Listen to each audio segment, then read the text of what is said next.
Estimado profe, estimados compañeros, esta tarde vamos a hablar acerca de la crisis financiera del año 2008.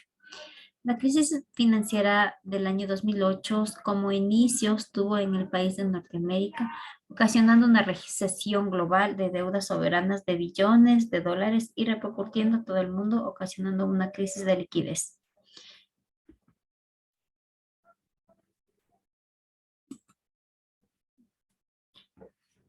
Los bancos de Estados Unidos de Norteamérica ofrecieron créditos a los ciudadanos sin mayor análisis sobre la capacidad de endeudamiento. Es ahí donde el país se basó en gastos desmedidos y consumir más allá de la capacidad de pago. Se extinguió el ahorro en las familias. Como consecuencia, podemos mencionar que hubo un déficit comercial de gran magnitud.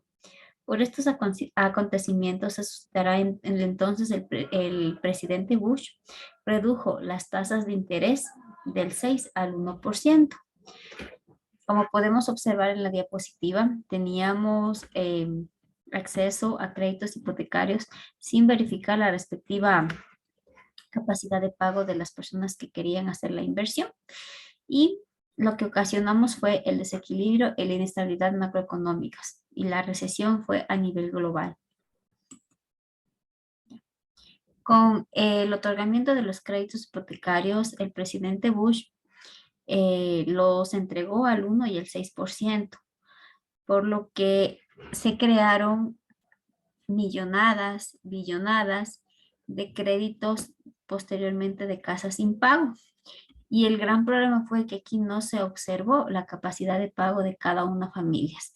Estos créditos estaban más bien direccionados a las personas de bajos recursos económicos. Como una de las consecuencias que tuvimos con los créditos hipotecarios fue que no medimos la capacidad de pago, incluso fueron otorgados créditos a personas que no tenían una dependencia laboral favorable o un trabajo estable. Posteriormente, con estos acontecimientos que les comenté anteriormente, tenemos la burbuja inmobiliaria. Vamos a conocer el concepto de la burbuja inmobiliaria, que son situaciones en la economía en las que se produce un incremento desmedido y descontrolado en el precio de un bien, llegando a separarse sustancialmente esta cantidad de valor del teórico mismo. ¿Qué consecuencias tuvo esta burbuja inmobiliaria? Que anteriormente todas las personas se solía pensar o se creía que tener un crédito hipotecario, una vivienda, era un activo seguro, lo cual con la crisis de este año lo demostramos que no, ya que las personas no tuvieron la suficiente liquidez o la capacidad de pago.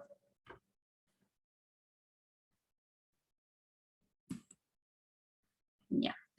También los bancos, como una otra de las consecuencias, las personas ya se vieron absorbidas con las altas tasas de intereses y deudas impagables. Las personas decidieron devolver las casas a los bancos. Dentro de este análisis conocimos o investigamos acerca de los ninjas. ¿Qué son los ninjas? Es no income, no job, no assets.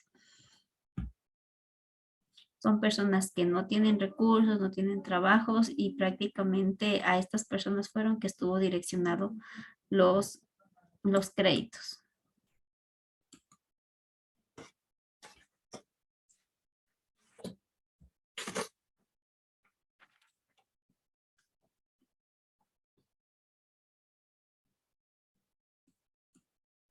Las empresas que realizaron estos tipos de crédito fueron Fannie Mae y Freddie Mac, los cuales abarcaron casi el 50% de créditos hipotecarios en los Estados Unidos. El exceso de liquidez en los mercados fomentó la escasez del capital y un incremento del apalancamiento para poder frenar de alguna manera las pérdidas. Los intermediarios ampliaron su grado de apalancamiento intentando recuperar su capital. La combinación de las tasas de interés y excesivamente bajas y niveles de exceso de liquidez ocasionaron el crecimiento de la burbuja inmobiliaria, que anteriormente ya vimos su significado técnico. Para los inversionistas fuertes se creó una novedosa oportunidad gracias a los mecanismos financieros, el cual se veía reflejado en la excesiva liquidez en los mercados de las grandes economías como Japón, China, lo cual también se vio salpicada y afectada como consecuencia de la crisis que se expande también por estos países. Como podemos observar en esta diapositiva, miren, aquí vamos a hablar acerca de la crisis de la hipoteca subprime. Esta fue originada en los Estados Unidos, pero rápidamente se contagió al conjunto de economías de los países que también importantes como es Europa, Brasil en Latinoamérica, México, y otra de las consecuencias es que tenemos un elevado riesgo crediticio. Otra consecuencia tenemos que con este tipo de inversiones, los precios bajaron y las tasas de interés subieron, por lo que las personas se vieron exclusivamente como con la cartera vencida y deudas impagables. Los efectos ocasionados con la crisis se evidenció de manera colateral. Es decir, existía la desigualdad existente entre personas de escasos recursos económicos y personas ricas de alto poder adquisitivo.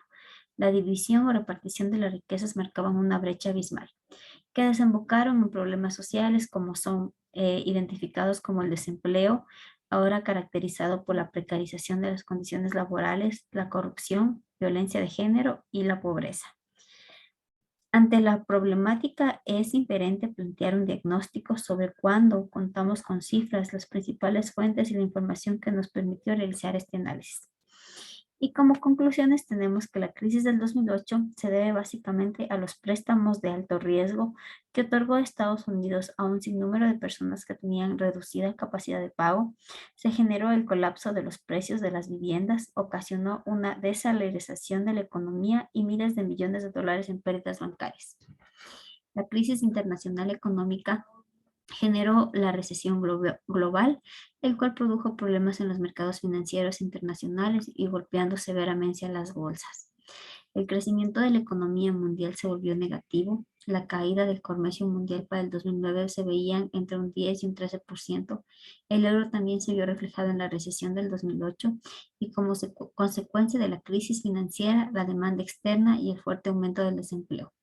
La confianza de los empresarios y consumidores se ubica en niveles muy bajos, lo que debilita la demanda interna. Los países de Europa tuvieron fuertes crisis también. Esto se debe a la caída de las exportaciones netas. Además, Asia sufrió también las bajas de exportaciones que impactó notoriamente a la inversión privada y provocó un notorio aumento de quiebre de empresas. Y pues, ¿qué nos corresponde a nosotros de América Latina y el Caribe? Ha sufrido los efectos de la crisis económica mundial debido a la volatilidad de los flujos financieros que se vio reflejado en remesas de los trabajadores migrantes de los Estados Unidos que enviaban a sus países el dinero semanal. Esto ha sido todo, queridos compañeros. Espero que este ensayo sirva de mucho para conocer acerca de la crisis que tuvimos que pasar. Hasta luego.